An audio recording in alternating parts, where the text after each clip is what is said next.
The most important decisions in life often require giving up what is most desired for what is most necessary. Unknown author. The door slammed shut behind her, cutting her off from the past, from the shouting, the accusations, the promises of a beautiful life that had turned to dust in an instant. Young Kate, clutching a bundle carrying her newborn son in her freezing hands, found herself on the street under a cold autumn rain. Penniless, homeless, hopeless. It seemed the world had turned its back on her forever. But she didn't know that at this very moment, on the edge of despair, a lonely old woman in a small house on the outskirts of town would open her door, her unexpected kindness becoming the first step on a long path that 15 years later would bring her son back, not empty-handed, to reveal the truth about that night and repay a debt immeasurable in money. Her world collapsed in an instant. Just yesterday, there was love, plans for the future, the cozy nest she and Stephen were building in his apartment. It seemed the world was at their feet. Stephen, handsome, successful, charming, from a good family. Kate, a simple girl, a student, head over heels in love. They were happy. And then, 2 lines on a pregnancy test. First joy, then fear. But Stephen assured her, "Don't worry, my love. I'll take care of everything. We'll get married. We'll have a wonderful family." Kate believed him, believed every word. The pregnancy was difficult. She had to drop out of college. Stephen was supportive, caring. But as the due date approached, his behavior began to change. He became distant, nervous. He came home less often, didn't answer calls right away. Kate chalked it up to stress, to the responsibility that had fallen on him. She so wanted to believe that everything would be all right. Her son was born, small, weak, but so loved. Kate forgot everything else in the world, immersing herself in caring for the baby. And Stephen came to the hospital with a bouquet and cold eyes. And then he said the words that shattered her world. "Kate, I'm sorry, but I can't do this. My parents, they're completely against it. They say you're not right for me. And the baby, he'll ruin all their plans for my career.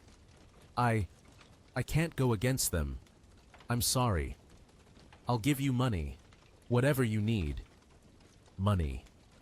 There was no pain or remorse in his words, only cold calculation and a readiness to buy his way out. Kate looked at him and didn't recognize him.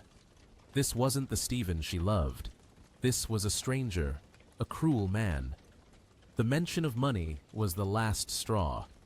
It was an insult to her love, her child, herself. "I don't need your money," was all Kate could manage to say, feeling tears choke her.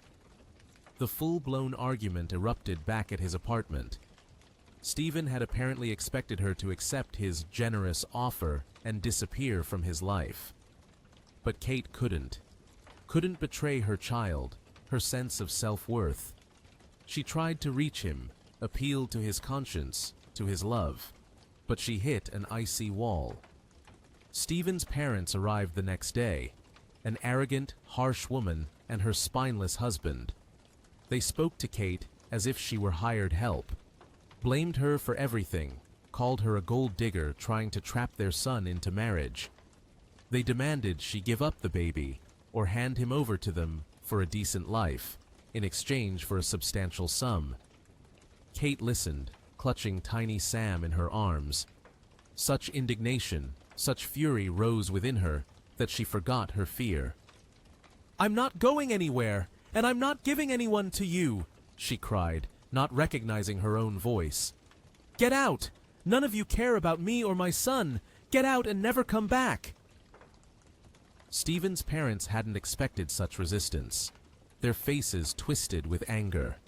Stephen stood nearby, silent, eyes downcast. There was nothing left of his former love, only shame and a desire for it all to be over quickly. Fine, Stephen's mother hissed. Then pack your things and get out. Right now. And they threw her out, literally. Grabbing her son, hastily packing a single bag with baby things, Kate found herself on the street. The autumn rain poured relentlessly, cold, chilling. She stood on the doorstep of the apartment that had become alien, hostile, and understood. She had nowhere to go. Her relatives lived far away, in another state, and relations were strained. She had no friends in this city. She was alone, utterly alone, with a newborn baby in her arms.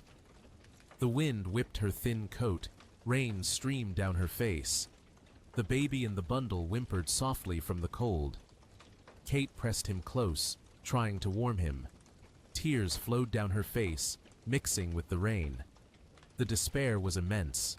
She felt discarded, betrayed, destroyed. She walked down the street, not knowing where she was going. Where? Why? The world seemed to shrink to a single point, the wet asphalt beneath her feet. Her legs carried her away from that place, from that house, from that pain. She walked until it was completely dark. The rain didn't stop. The baby began to cry louder. He was cold. Kate stopped, lifted her head. She found herself on some unfamiliar street on the outskirts, lined with old, tilting houses. A light shone in only one window. She hadn't an ounce of strength left. There was no hope, but there was responsibility. For this tiny human being in her arms. She had to find warmth and safety for him. With trembling hands, not understanding why, she approached that house. Slowly climbed the creaking porch steps, raised her hand, and knocked. Quietly, timidly, as if expecting no one to answer. Footsteps sounded from behind the door, slow, shuffling. A lock scraped. The door creaked open. An elderly woman stood on the threshold, small, stooped, wearing a warm shawl, with kind but very surprised eyes. She looked silently at Kate, soaked, tear-stained, with an infant in her arms. Kate couldn't utter a word, just stood there, clutching the bundle, looking at the old woman. Her lips trembled.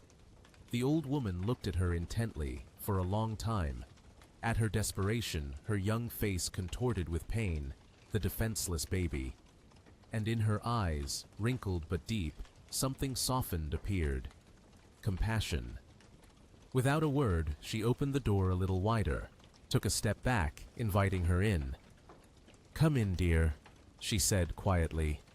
Her voice was old, a little creaky, but warm, like a candle flame in the dark. "Come inside. You must be frozen." Kate couldn't believe her ears. She had expected anything. Refusal, questions, suspicion. But not this. It was a small, old house, an unfamiliar old woman. And here she was, opening her door to her, a complete stranger, lost, with a child in her arms. Kate stepped over the threshold, not knowing what awaited her. That step wasn't just into warmth and dryness. It was a step into another life. A life she couldn't have predicted. A life where human kindness proved stronger than any betrayal.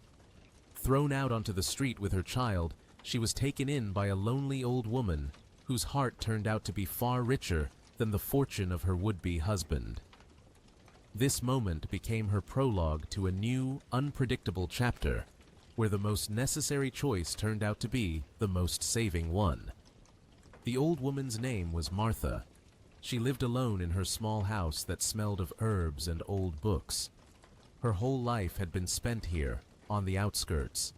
She had never been wealthy, lived on a modest pension, kept a small vegetable garden. And now, into her quiet, measured life burst Kate with an infant, as if from another world. Martha took them in without asking too many questions, fed them, warmed them, gave them clean clothes, put Kate and the baby to sleep in her own bed. She didn't ask who they were, where they came from, why they were on the street. She simply saw they needed help, and she helped. It was so simple and so inexplicable for Kate, who was used to a world where every action had a hidden motive, where kindness was rarely selfless. The first few days passed in a fog. Kate recovered from childbirth, trying to cope with the shock and stress. The baby, Sam, slept, ate, and cried like all infants. Martha bustled quietly around the house, preparing simple food, giving Kate herbal teas. She treated them as if they were her own family. No reproach, no pity, only calm, accepting kindness. When Kate regained some strength, she told Martha her story. Not everything, of course, omitting details about millions and prominent family names. Simply that the man she loved had betrayed her, that she was left alone with a child, that she had nowhere to go. Martha listened silently, stroking Kate's hand. "It happens, dear," she said when Kate finished. "Life's like that. It hits hard, but you're not alone now. Live here with me for now. There's room enough." It was the first offer that sounded like salvation. Live with Martha, in warmth, in safety. But Kate knew she couldn't rely entirely on this kind old woman. Martha herself had little, and Kate couldn't become a burden. Kate's first challenge wasn't physical survival. Martha's house was dry and warm. The challenge was finding the strength to live on, accept responsibility not only for her son, but for her own future, and not become a parasite on someone else's kindness. She started looking for work. In the small town, it wasn't easy. No education, no experience. With a small child, nobody wanted her. She went around shops, cafes, businesses, rejections everywhere. Martha saw her struggles. She didn't push, didn't hurry her. Just sometimes said quietly, "Everything in its own time, Katie. The main thing is not to despair." She helped with the baby while Kate looked for work, shared her meager food. Kate saw how hard it was for her, and that made her heart even heavier. Sometimes thoughts of Stephen visited Kate, of his promises, of his money. Once, when despair was particularly strong, the thought flickered. Maybe contact him? Remind him of her existence? Of the child? Ask for help? After all, he had offered money. Maybe he would feel sorry, see her situation. But then she looked at Sam's peaceful sleeping face, at Martha's kind, tired eyes, and the thought seemed repulsive. Return to that world where she was humiliated? Accept a handout from the man who betrayed her? It would be a betrayal of herself, a betrayal of the choice she had made. By refusing Stephen's money, she had kept her dignity, and now she had to keep it, no matter what. It was her first real test of pride and resilience. She decided she wouldn't rely on others' help, even kindness as selfless as Martha's, for too long. She had to get back on her feet herself, for Sam's sake, for her own sake, and for Martha's sake, who had given them shelter. She started taking any work she could find, helping Martha around the house, carrying water from the well, chopping firewood, though Martha tried to dissuade her from heavy labor, cleaning. She gathered berries and mushrooms in the woods, which Martha then sold at the market, giving the money to Kate. She sewed and knitted at night, trying to sell her crafts. It was hard, exhausting work that brought in pennies, but it allowed her to contribute something, buy things for Sam, for the house. Martha saw her persistence. She didn't praise her, but Kate saw approval in her eyes, and that was more important than any words. She learned humility from Martha, patience, the ability to find joy in simple things, learned not to give up, even when it felt like there was no strength left. Sam grew, a small, bright boy. His smile, his first step, his first word, all these were the brightest lights in Kate's difficult life. He didn't know about the world they had lost, about the betrayal, the poverty. He only knew his mother's love, and the warmth of the little house where kind Martha lived. Kate understood. She had to give her son a chance for education, for a better life, for a future. And for that, she needed to escape this poverty. But how? The path seemed endless, and her strength was dwindling. This was her first great trial, unexpected, difficult, dragging on for years. A test of spirit, of maternal love, of the ability not to break under the weight of circumstances. She refused the easy path, Stephen's money, the path of pity and dependence. She chose the path of independent struggle. And this choice, this first challenge, defined her entire future life. A life where every penny was hard-earned, but every moment beside her son and kind Martha was priceless. She didn't know that this very path, the path of hardship and resilience, would one day lead to an incredible resolution connected to the very world she had once refused. Years passed, years of struggle, hardship, sleepless nights. Kate and Sam lived with Martha. The small house became their only refuge in a vast, indifferent world. Martha, despite her age and frail health, continued to support them, sharing her last crust. But the years took their toll. Her strength waned, and the care of the house, the garden, herself, fell increasingly on Kate's shoulders. Sam grew up. He started school. He was a bright, kind boy, but Kate saw how much he lacked. Nice clothes, good toys, the opportunity to join clubs, go on field trips like his classmates. Her heart ached with pain and helplessness. She worked herself to the bone, cleaning at the local school during the day, sewing for hire in the evenings, knitting at night. Any work, just to earn enough for the bare necessities. But the money was never enough. They lived in constant need. Winters were cold. The old house didn't hold heat well. Summers were stuffy. Clothes and shoes were bought only out of necessity, the cheapest kind.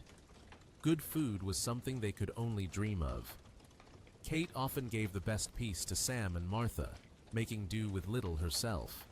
Her health began to deteriorate. Constant fatigue, malnutrition, stress undermined her strength. But she couldn't afford to get sick.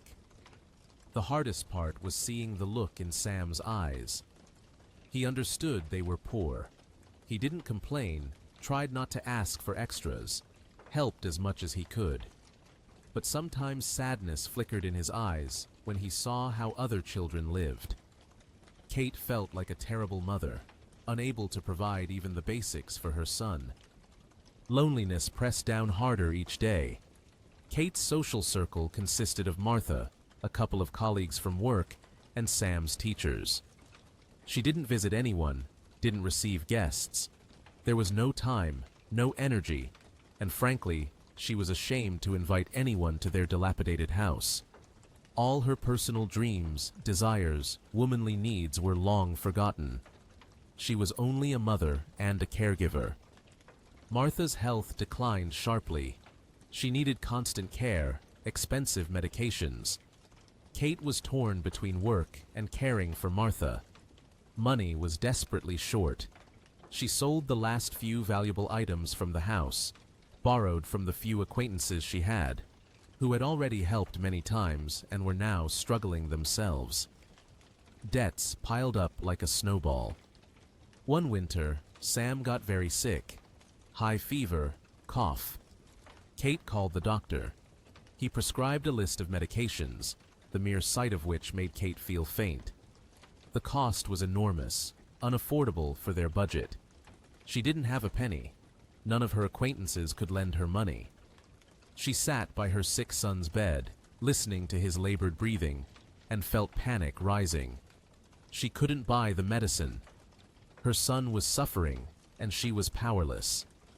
It was the most terrifying feeling of her life, the feeling of complete, total helplessness in the face of disaster.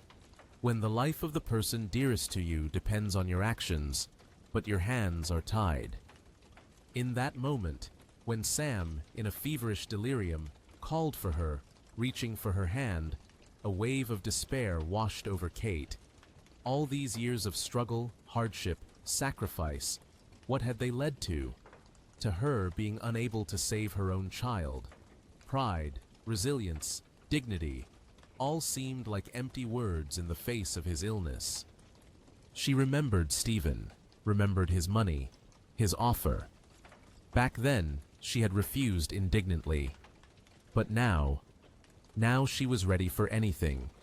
Ready to humiliate herself, to beg, to crawl on her knees, if it would save Sam. In that moment, it seemed she had made a terrible mistake by refusing his help, that her pride had cost too much, cost her child's health, perhaps even his life. This was the culmination of her suffering. Rock bottom. The moment she felt not just poor and lonely, but a complete failure, unable even to protect her child. She lost faith in herself, in the meaning of her struggle. Such a crushing sense of guilt and hopelessness overwhelmed her that it seemed she would never get up again.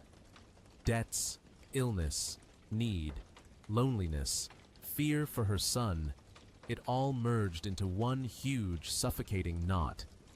She sat in the darkness by her sick child's bed, and the world seemed a merciless, cruel place where kindness and sacrifice meant nothing, and only money and power ruled.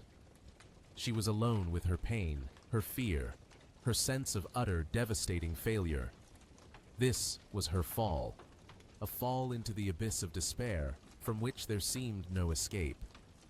A cold, suffocating night enveloped the small house. The drumming of rain on the roof seemed like the steady countdown of a doctor who couldn't help. Sam lay in bed, weak, hot, his breathing ragged and uneven. Kate sat beside him, holding his small hand, feeling the heat of his skin. In her other hand, she clutched the piece of paper with the list of medicines, a verdict on her powerlessness. The doctor's words echoed in her head, a reminder that without these drugs, his condition could worsen rapidly.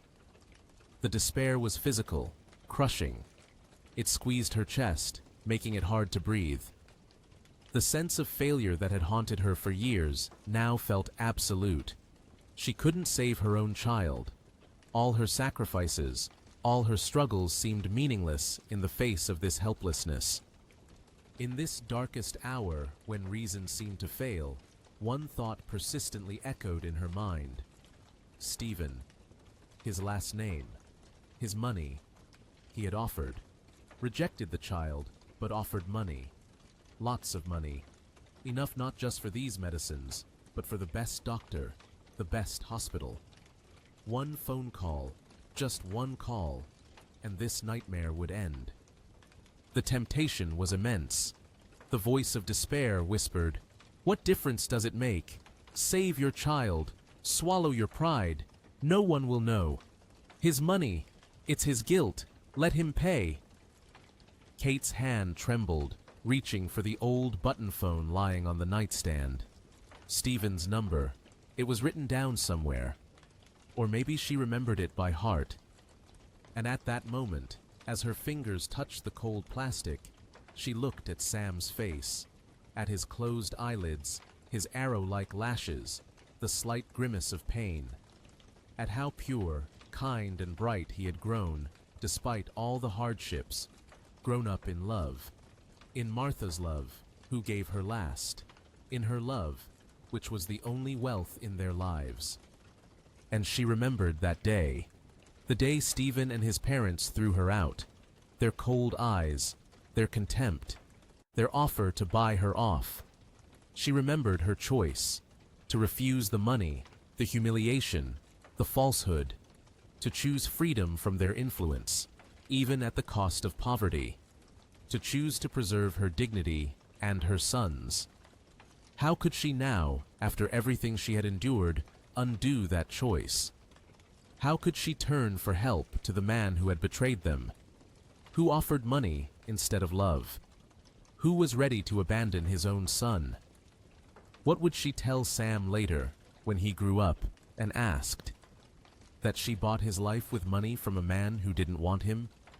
No, it was impossible. Pride? Perhaps. But not only that. It was self-respect. It was loyalty to herself, to her principles. It was love. Love that cannot be bought or sold. She had chosen this path not for money, but so that Sam would grow up in a world where values weren't measured in dollar bills. Her hand snatched back from the phone as if burned. The impulse passed, leaving behind weakness, but also a strange, bitter clarity. She would not call Stephen. Ever. Whatever happened, she would manage on her own. Or not. But she would not sell out. At that moment, the door creaked softly, and Martha appeared on the threshold. Small, stooped in her night shawl. In her hand, she held an old enameled mug. "Not sleeping, Katie?" she asked quietly, her voice filled with concern. Kate didn't answer, just shook her head. Martha came closer, saw the list of medicines in Kate's hand, saw her tear-stained face. Without a word, she placed the mug on the nightstand.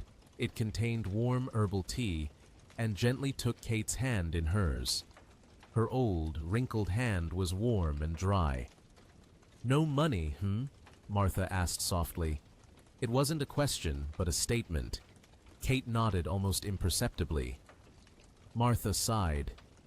Then, to Kate's surprise, she reached a hand to the neckline of her old shawl. There, on a thin chain, hung a small, time-darkened cross. Not gold, not silver. Simple. "Take it," Martha said, unfastening the chain with trembling fingers. This is all I have of value. My mother wore it. Sell it. Buy medicine for Sam." Kate stared at the cross, at this tiny, priceless relic that Martha, the most generous soul Kate knew, was giving her. Giving her last, most precious possession. Tears streamed from Kate's eyes again, but these were different tears, not tears of despair, but tears of shock and gratitude. Martha, who herself barely made ends meet, was willing to give her most valuable possession for her and her son. In that small, darkened cross, there was more love, more sincerity, more true wealth than in all of Stephen's millions. Kate hugged Martha, tightly, pressing against her frail shoulders, wept, whispering words of thanks. "Hush, hush, dear," Martha comforted her, stroking her head. "We're family. We have to help each other." This gesture, Martha's selfless generosity, became the light for Kate that pierced through the utter darkness. It showed her she wasn't alone, that there were people capable of true kindness, that her choice, her path, however difficult, had not been a mistake, that the greatest wealth is the people who love you and are willing to share their last with you. Kate didn't sell the cross. She couldn't. Instead, inspired by Martha's act, she once again, not for the first time, found the strength within herself to fight. In the morning, in the light of day, she went to a neighbor who worked as a nurse at the local hospital and asked for help, to find out if she could get the medicines cheaper or through some assistance program. The neighbor, knowing Kate's difficult situation and Martha's kindness, helped her. Part of the medicine was obtained for free, and for the rest, pennies were collected from other neighbors whom Martha had also helped in the past. It was a chain of kindness, set in motion long ago by the actions of a simple old woman. Sam recovered. Slowly, but he recovered. And in his recovery, in his returning smile, Kate saw not only the credit of doctors and medicine, but the credit of the love and kindness of those who were there for them. The turning point wasn't the eradication of all problems, but the realization of true values. In refusing the temptation of the easy path through the betrayer's money, and accepting help from someone who gave her last. In understanding that the greatest strength isn't in wealth, but in the ability to love and be loved, in the ability to see and accept kindness. Kate went through the fall, but she rose, leaning not on money, but on love and humanity. And that made her not just a survivor, but a victor. A victor in the most important battle, the battle for her soul and her son's future. Years passed. Sam grew into a smart, talented, kind boy. He knew they lived modestly, but never complained. He saw how hard his mother worked and tried to help in every way, around the house, in the garden, caring for Martha, who had grown quite frail. An incredibly warm bond formed between Sam and Martha. To him, she was his grandmother. To her, he was the light of her old age. Kate continued to work herself to exhaustion. Poverty didn't completely retreat, but they managed to survive. Her main goal was to give Sam an education. She knew it was the only way he could break out of this cycle. She saved every penny, putting it aside for his schooling. She told him about the world, about opportunities, about how important it was to study and never give up. Sam graduated high school with honors. He showed an extraordinary talent for exact sciences, especially physics and mathematics. He dreamed of going to a good university in a big city. Kate knew it was almost impossible. There was absolutely no money for tuition and living expenses. But she couldn't deprive him of his dream. At that moment, something unexpected happened. One of the university professors, learning about Sam's talent and his difficult situation, suggested he participate in a competition for a grant for gifted children from low-income families. This was their chance, a chance to break free. Sam prepared with incredible persistence, spent nights poring over textbooks, solving problems, writing essays. Kate supported him as best she could, created conditions for studying, believed in him with all her soul. And then, the day the results were announced. Kate and Martha sat in the small kitchen, clasping hands, while Sam called the university. His face was tense, then it broke into an incredible, radiant smile. He got the grant, fully covering tuition and living expenses. It was a victory, their shared victory. A victory over poverty, over circumstances, over hopelessness. Tears of joy streamed down Kate's face. Martha cried and laughed at the same time, hugging Sam tightly. For the first time in many years, Kate felt not just relief, but true, inexpressible happiness. Her sacrifices had not been in vain. Sam left for the big city, Chicago. He excelled in his studies. His talent was quickly noticed. After university, he was invited to work at a major tech company involved in innovative technologies. He quickly built a career, became a successful specialist, then a manager. He achieved everything Kate had dreamed for him. He didn't forget his mother and Martha. As soon as he could, he started helping. First, he sent money, then he bought them a new, comfortable apartment in their town, paid for the best medical care for Martha. He visited often. Martha was as proud of him as Kate was. And so, 15 years after that terrible night, Sam returned to his hometown. He didn't come alone. With him was a tall, distinguished-looking man. Sam was agitated. He had come, finally, to reveal the truth and repay a debt. They sat in the new, bright apartment. Kate had set the table. Martha sat nearby, smiling. Sam looked at his mother, then at the man beside him. "Mom," Sam began, his voice trembling slightly. This is my father, Stephen." Kate froze. All these years she had tried not to think about him, to erase him from her life. And here he was, in front of her. Her son had brought him. Stephen looked older, his temples silvered with gray. His face held tension and something resembling pain. He looked at Kate, and his eyes lacked their former arrogance or indifference. There was guilt, and, perhaps, admiration. "Kate," he said in a low voice, Hello. I'm sorry for just showing up like this. He didn't know how to begin, how to say what he had to say. Sam took his mother's hand. Mom, I know everything, he said quietly. I've known for a long time who my father is. Found out by accident when I was looking for information about him, about his family, about that day. Kate looked at her son in surprise. He knew, and hadn't told her? Sam continued, I wanted to come sooner, to talk to him, but I didn't want to come empty-handed. I wanted to achieve something first, so he could see that I was worth something, and that you made the right decision back then, that you didn't trade us for his money. He looked at Stephen. I found out everything, about that night, about how they threw Mom out, about how you offered her money, about how she refused. He spoke calmly, but there was a steel note in his voice. Stephen lowered his head. I know I acted horribly back then. I was weak, dependent on my parents. I've regretted it my whole life. Regretted it? There was no anger in Sam's voice, only bitter understanding.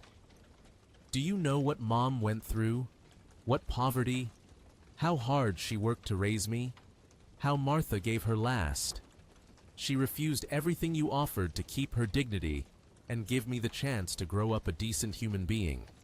Someone who isn't for sale. He stood up, walked to the window.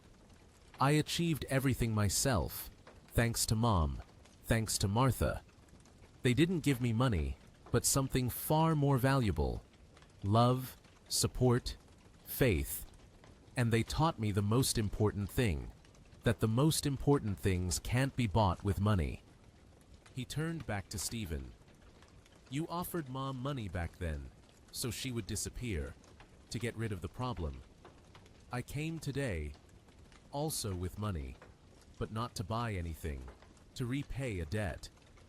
Sam walked to the table, took a thick envelope from his briefcase, placed it in front of Martha. Martha, he said, his voice softening, this is for you, not just money. It's gratitude, for everything you did for us, for taking Mom in with a baby, for sharing your last, for your kindness. Martha began to cry, clutching the envelope to her chest. Then Sam turned back to Stephen. And one more thing, he said, his voice firm again. I want you to know, I have a family.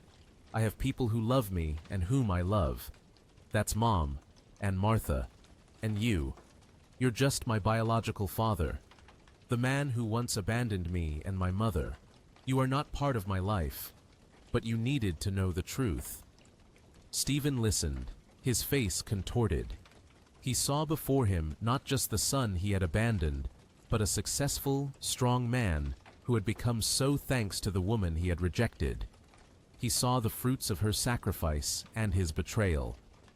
The truth was laid bare in all its starkness. He had lost not only his son and the woman he loved, but the chance to be part of something real, sincere, something that couldn't be bought. Sam didn't want revenge. He wanted the truth, and he revealed it, not just to Stephen, but to himself and to Kate. He proved that the most important choice isn't between poverty and wealth, but between dignity and its absence. Kate had chosen dignity back then, and now her son had returned, not empty-handed, to show that her choice was right. The resolution wasn't about family reunion or forgiveness.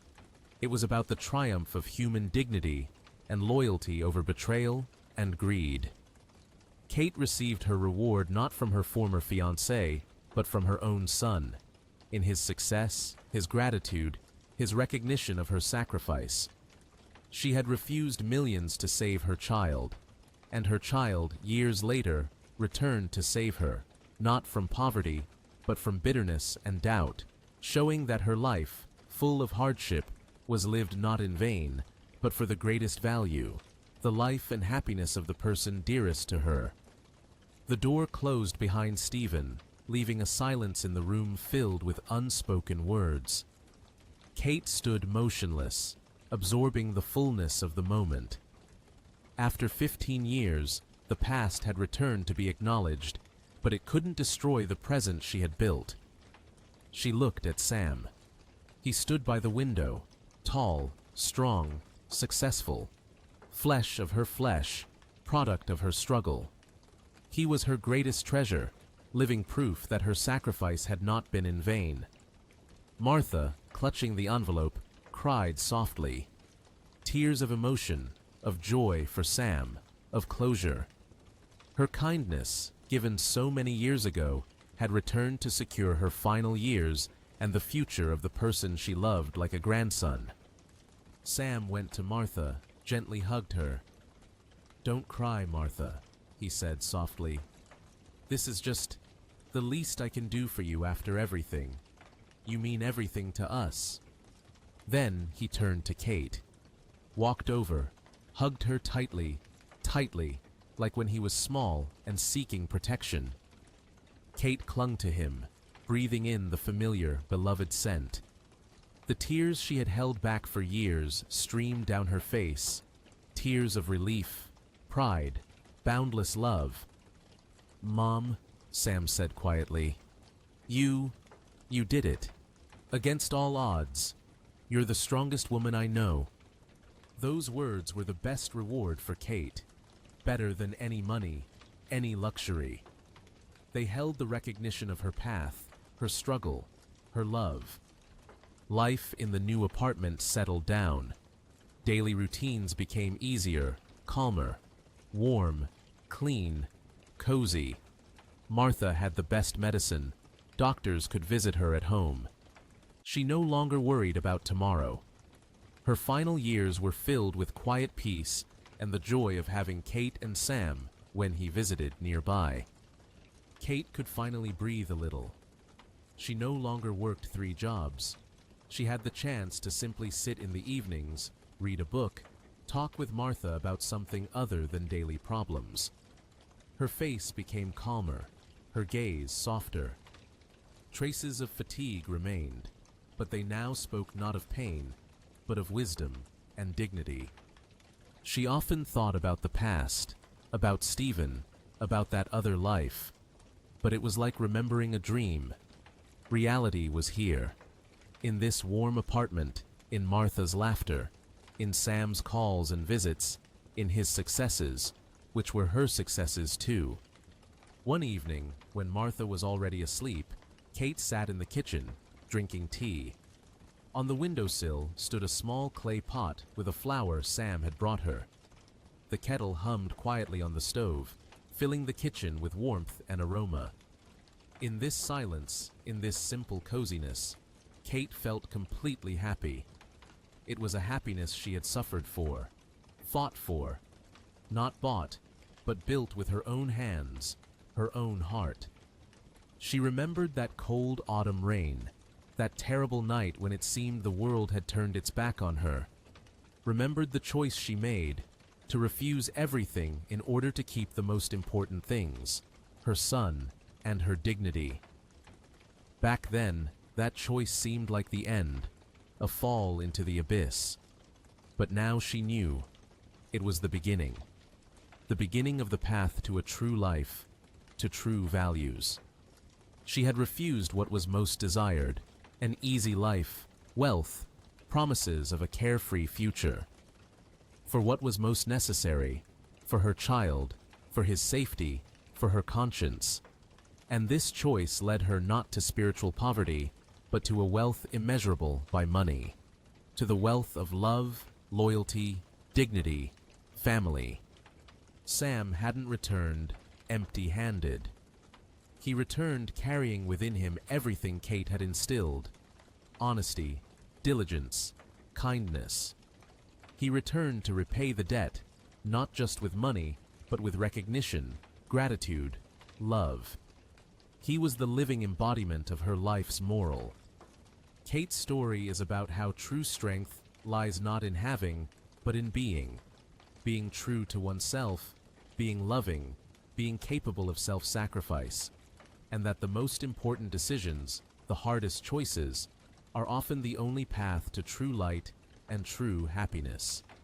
Happiness that doesn't depend on external circumstances, but lives within, in the heart, warmed by the presence of loved ones and the knowledge of a life lived right. Kate took a sip of tea. It was simple, but incredibly delicious. She looked out the window. Beyond it was her town, her life. Difficult, but hers. Nearby, Martha slept, the woman who gave her a second chance. Far away, in the big city, lived her son, her pride and joy.